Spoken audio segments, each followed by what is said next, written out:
Hello viewers, இனி நம்ம பார்க்க போறது ஒன் பீஸ் எபிசோட் 724 பார்ட் 1.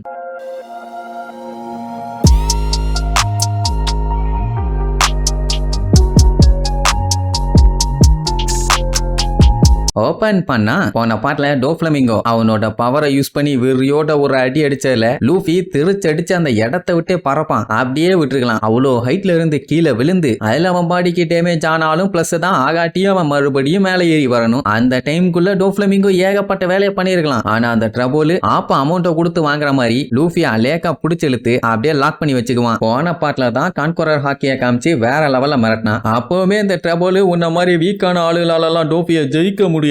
எதுக்கு இவ்வளவு கஷ்டப்பட்டு முக்கிட்டு இருக்க? நானே உன்னை கொன்னுறேன்டா. எதுக்கு தேவையில்லாம மத்தவங்களுக்கு தொல்லை கொடுத்துக்கிட்டு இருக்கு? ஃபர்ஸ்ட் இங்க அட்டூழியம் பண்ணிட்டு வந்தது அந்த லா தான். அவனை ஃபர்ஸ்ட் முடிச்சு கட்டிட்டு அதுக்கப்புறம் உன்னைய பொழந்து கட்டிடுறேன்னு லூஃபிய வந்து ட்ரபோல் புடிச்சுக்குவானாமா. லாவோட மண்டைய டோஃப்ளமிங்கோ மிதிச்சு நசுக்கணுமாமா. ஐ மீன் மிதிச்சு உடைக்கணுமாமா. என்ன தேங்காய் உடைக்கிற மாதிரி பேசிட்டு இருக்கானுங்க. சரி கொல்ல சொல்லிட்டானேன்னு உடனே அவனை கொல்றதுக்காக நேரா அவனை நோக்கி போவான். லூஃபி கட்டுப்பாயிட்டே என்கிட்ட சண்டைக்கு வாடா, என்கிட்ட வாடா வாடா வாடான்னு எவ்வளவோ கூப்பிட்டு பாப்பான். அவன் வர மாதிரி இல்ல. உடனே ட்ரஃபல்கர்லாவை பார்த்து டேய் அட்லீஸ்ட் 1 மில்லிமீட்டர் ஆச்சு மூவ் பண்ணி எஸ்கேப் ஆகுடா, இல்லாட்டி பஞ்சாயத்து ஆயிரும் அட்வைஸ் பண்ணிட்டு இருப்பான். 1 மில்லிமீட்டர் மூவ் பண்ணி அவன் எங்கத்த எஸ்கேப் ஆறது? இங்க லூஃபி கட்டுப்பாயி ட்ரபோல பச்சை பச்சையா திட்டிட்டு இருப்பான். என்னைய விட்டுடா விளங்கா வெட்டி விளக்கன்னு சொன்னா மட்டும் போயிட்டு வாங்கன்னு சோப்பு கம்பளை விரிச்சு அனுப்பி வைப்பான். இங்க லாக்கு பயங்கரமா பீதி ஆயிருச்சு. ஆஹா இனி நம்மளை காப்பாத்த ஆள் இல்ல, நம்ம சாகத்தான் போறோம்னு. ஆனா லூஃபி விடக்கூடாதுன்னு சொல்லி ட்ரபோல போட்டு கண்டமேனு பஞ்சு வைப்பான். அவன் வயிற்றுலயே ஓட்டையாயிரும். ஐயோ என் வயிற்றுலயே அடிச்சிட்டானேன்னு பயங்கரமா ஷாக் ஆவானா.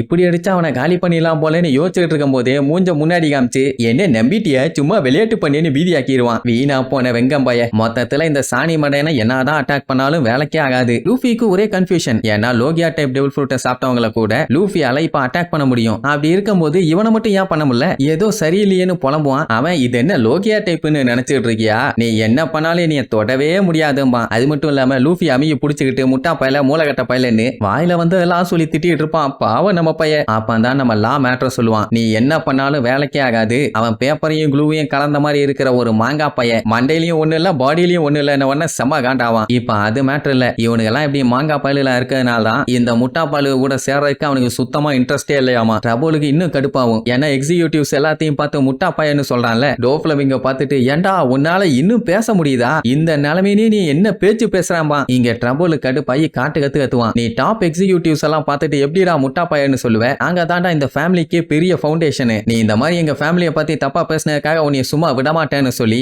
அவனோட க்ளூவை வச்சு கண்டமேனி அட்டாக் பண்ணுவானா. அது லாவோட பாடியில சக்குன்னு போய் ஒட்டின உடனே அவனால மூவ் பண்ண முடியல. இங்க லூஃபி வேற வண்டையா அவனை திட்டின உடனே இந்த பொடி பயலுக்கு நான் தான் பாடம் கத்து கொடுக்கணும், இல்லன்னா இவனுக்கு ஓவரா தான் பேசிட்டு இருப்பானுங்க. டோஃபி கொஞ்சம் அப்படியா ஒத்து இன்னைக்கு இவனுங்களை செஞ்சிடறேன்னு சொல்லிட்டு நேரா லாகிட்ட போய் டோஃப்ளமிங்கோ தாண்டா என்னைக்குமே ஒரு அசைக்க முடியாத கிங்கு. அவனுக்கும் எங்களை மாதிரி டாப் எக்ஸிக்யூட்டிவ்ஸ்க்கும் என்னைக்குமே கேப் இருந்ததே இல்ல. ஏன்னா 30 வருஷத்துக்கு முன்னாடி ஒரு நாள் ஹெவன்ல இருந்து வந்த பயங்கரமான கிஃப்ட் ஒன்று எங்களுக்கு கிடைச்சது. அந்த பவரை தாண்டா அவனுக்கு கொடுத்து இந்த அளவுக்கு கொடூரமா உருவாக்கி வச்சிருக்கோம். அப்படி இப்படின்னு பயங்கரமா சொல்லுவான். அவன் பேச பேச டோஃப்ளமிங்கோக்கு அப்படியே பழைய நினைவுகள் வரும். அதான் சின்ன பையனா வெறி பிடிச்சவனா இருந்தப்பவே அவனுக்குள்ள அந்த சுப்ரீம் கான்கொரர் ஹாக்கி இருக்குன்னு தெரிஞ்ச உடனே ட்ரபோல் அழகா அவனை இவங்க பக்கம் சேர்த்திட்டான். அதாவது இவன் ஹெவன்ல இருந்து வந்தவன், அதனால இவன் ரிவெஞ்ச் எடுக்க இவனுக்கு பவர் கொடுக்கலாம்னு சொல்லிதான் அந்த கன்னை கொடுத்தானுங்க. ஆனா அவன் என்ன பண்ணிட்டான், நேரா போய் அவங்க அப்பாவைய போட்டு தள்ளி அந்த ஆளு தலையவே கொண்டு வந்துட்டான். மத்தவங்க எல்லாருமே ஏன்டா அப்படி பண்ண? அவர் மரி ஜாய்ஸ்ல செலஸ்டியல் டிராகனா இருந்தவர், அவரோட தலை எதுக்கு இப்படி கொண்டு வந்த அப்படி இப்படின்னு ஏகப்பட்ட கேள்வி கேட்பாங்க. ஆனா ட்ரபோல் மட்டும்தான் நீ உயிரோட வந்திருக்கீல்ல அது மட்டுமே எனக்கு போதும், நீ ஒரு மிராக்கிள் டோஃபி, நீ ஒண்ணு கவலைப்படாதேன்னு அவனுக்கு பயங்கரமா சப்போர்ட் பண்ணுவான். உடனே மத்தவனும் உனக்கு கிங்கா இருக்கிற குவாலிட்டி இருக்குது,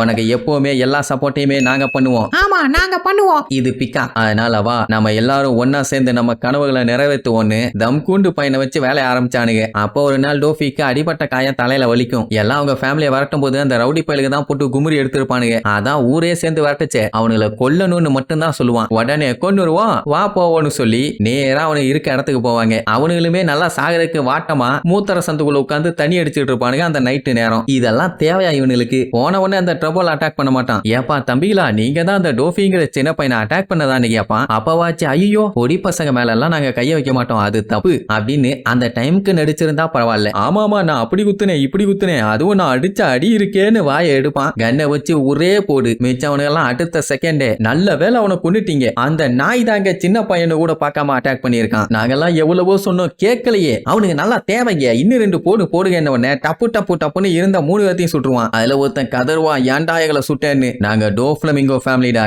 எப்பரா நீ அந்த பையனை அடிக்கலான்னு சொன்ன உடனே ஐயோ எந்த ஃபேமிலியா இருந்தாலும் நீ கைய வைக்க மாட்டாங்க நீ விட்டுருங்கம்மா விடுவானுங்களா போட்டு தள்ளிட்டு கிளம்பிடுவானுங்க. இப்படியே அடுத்தடுத்து அந்த ஊருக்குள்ள இருக்க ரவுடி பயிலுங்க பூரா வேர்த்தியும் ஒருத்தனை விடாம போட்டு தள்ளுவானுங்க. டோஃப்ளமிங்கோவை நீ தானே ஹர்ட் பண்ணன்னு. அதுல அவனுங்களுக்கு பணமும் எக்கச்சக்கமா கிடைக்கும். அவ்வளவுதான் பெரிய சம்பவமா பண்ணிட்டு அவனுக்கு பாட்டுக்கு வருவானுங்க. அப்ப அந்த டைம் டோஃப்ளமிங்கோ முட்டியில கைய வச்சுட்டு அப்படியே ரத்தத்தெல்லாம் தொடச்சிட்டு இருப்பானா. என்னடா மறுபடியும் உன்னை யாராச்சும் அடிச்சிட்டாங்களான்னு கேட்டா அதெல்லாம் இல்ல ரோடு கண்ணா பின்னான்னு இருந்தவன தடிக்க விட்டு விழுந்துட்டேமா. எது ரோடு கண்ணா பின்னான்னு இருக்கா எந்த இடம் என்னன்னு விசாரிச்சு அந்த இடத்தையே கொளுத்திடுவானுங்க. அதுவும் என்னன்னு சொல்லி டோஃப்ளமிங்கோ வர ரோட ஒழுங்கா போட தெரியாது கொய்யாலைலான்னு இப்படி எக்கு தப்பா ஏகபோகமா கலவரம் பண்ணி டோஃப்ளமிங்கோட ஃபேமிலினாலே பயங்கரமானவங்கிற பேரு பரவ ஆரம்பிச்சிருச்சு. அதுக்கப்புறம் தலைவன் ரோட்ல நடந்து வந்தான்னா அவன் முன்னாடி எவனா இருந்தாலும் நிக்கவே பயப்படுவானுங்க. அதுக்கப்புறம் டோஃப்ளமிங்கோவை எதிர்த்து யாரும் நிக்க கூடாது. அவன் தான் கிங்கா இருக்கணும்னு முடிவு பண்ணிதான் அவன் சொல்றதெல்லாம் கேட்டுட்டு அவன் பின்னாடியே தெரிய ஆரம்பிச்சானுங்க. ஒரு நாள் இல்ல ஒரு நாள் இவனை கிங் ஆஃப் த பைரட்டா வேற மாத்தணும்னு பிளானிங். அந்த வயசுலயே அவ்வளவு பெரிய அப்பா டக்கருங்களை அவனுக்கு கீழே அடிமையா உட்கார வச்சிட்டான் அப்படின்னு இந்த வயசுல சொல்லவா வேணும். சோ நாங்க எங்க ஃபேமிலியில அவ்வளவு மரியாதை கொடுத்து அவனை வச்சிருக்கோம்டா. நாங்கெல்லாம் ஒண்ணுக்குள்ள ஒண்ணு மண்ணுக்குள்ள மண்ணு. சொல்ல போனா இது உண்மையான ஃபேமிலி.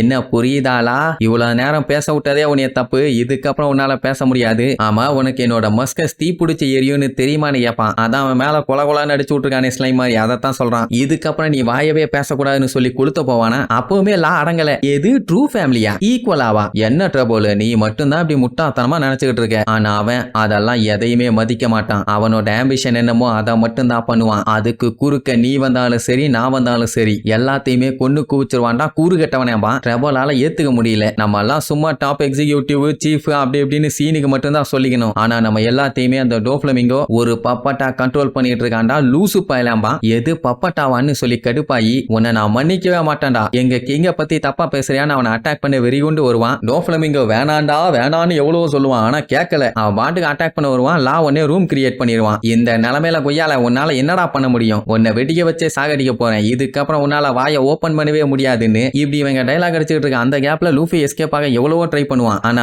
மேல அந்த ஸ்லைமை போட்டு அவனை லாக் பண்ணிக்கிட்டே இருப்பான். நீ ஓவரா வாய் பேசிட்ட. இதுக்கப்புறம் உன் வாயிலே தான் போடணும்னு சொல்லி அவன் வாயை ஓபன் பண்ணி உன் தொண்டையை உடச்சு நொறுக்குறான்னு சொல்லி ஓங்கி அடிக்க போவான். அவ்வளவுதான். நெக்ஸ்ட் எபிசோட்ல மீட் பண்ணலாம். டாடா. Yeah!